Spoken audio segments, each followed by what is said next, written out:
All right, so I love this car, very fun car to drive, but there's a few things that really frustrates me, and in this video, I'll be talking about those things.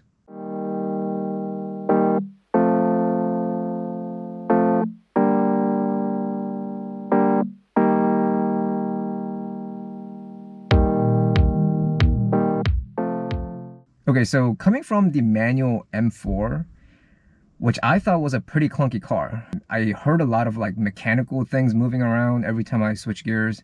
So I thought, when I drive the DCT, maybe it's gonna be different, maybe a lot smoother than the manual M4. But when I got this car, the first thing I realized was that the DCT is actually even clunkier. There's a lot of jerkiness, a lot of like movement when I switch from first to second gear, especially, and then when it drops from third gear to second gear. So, like I said in the other videos, I live in an area with a decent amount of traffic, and each time I have to like, accelerate to go and then like slow down, the car, switches from the first, second to third, and then third down to second, and the car would jerk quite a bit. It's obviously inconvenient for me. I also feel bad for any passengers that I have. So, I mean, yeah, that's pretty annoying to deal with. With the competition package, the car feels more stiff already. And then with the jerkiness of the DCT, it just makes the driving experience a little bit worse for stop and go traffics. Another thing that's pretty frustrating about this car is that it takes a very long time, in my opinion, for it to warm up. And you guys probably know with turbocharged cars, you do want to make sure the oil temperature is at an optimal level. And I feel like it takes, on average, maybe about 15 to maybe sometimes even 20 minutes of driving for the temperature to be at the optimal range. And for me, because I don't actually drive this long distance for like a daily commute, typically within like 15 minutes or so, I'm already at the destination and the car is like just now getting warmed up. So I don't get to really fully experience the car and enjoy the car during the first 10-15 minutes of me driving as it's getting warmed up. And usually I'm already at the location of where I was trying to go. So yeah, I mean, it just, for me, if I feel like it just takes too long for the car to warm up. And I also noticed that about the Genesis Coupe that I have as well. It is a turbocharged car, and that thing takes like probably 10 to 15 minutes as well. This car feels like it takes longer for it to warm up for some reason. And like I said in the other video, where I live, we get pretty hot summers and then pretty cold winters. I mean, during the summer, yeah, I think it warms up a little bit faster, maybe like in 10 minutes. But during the winter, when it's colder, like it feels like it just takes eternity to warm up. I mean, realistically, like 15 to 20 minutes, which I would probably arrive at my destination for the most part.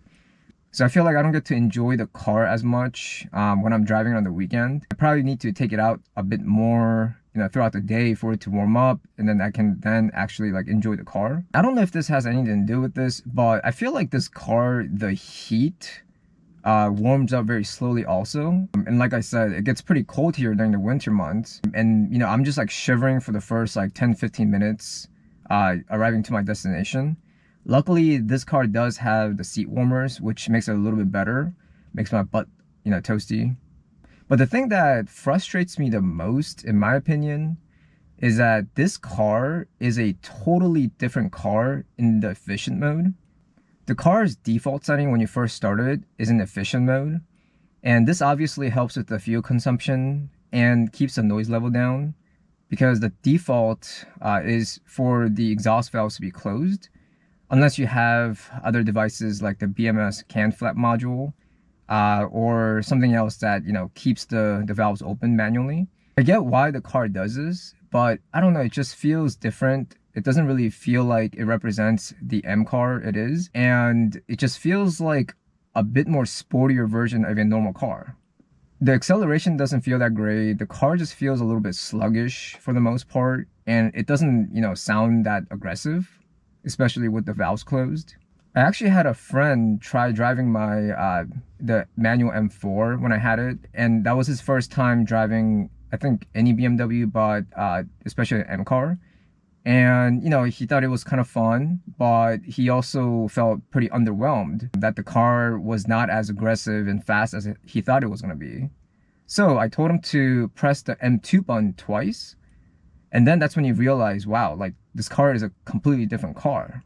I feel like there's just so much difference between the efficient mode and even the first level of sports mode that it's kind of annoying to think that you have to press a button to kind of like turn on the car while you're already driving.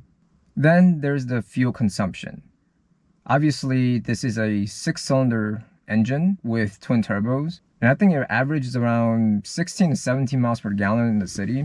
And that's if you drive in efficient mode and don't have any fun with the car. So I get that it drinks a lot of gas, but damn, it drinks a lot of gas. It's so bad that I feel like the gauge actually moves while I'm driving.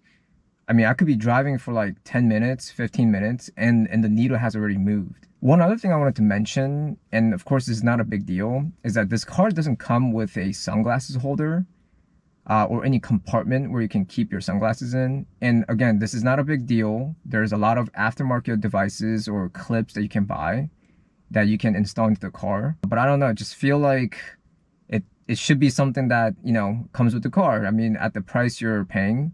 So yeah, with all that being said though, I mean, again, this is a very fun car, amazing car, and helps me overlook at all those, frustrating things, especially when the car is in sports mode and it's properly warmed up and when the gas tank is full. But yeah, so thanks for watching. I'll see you in the next video.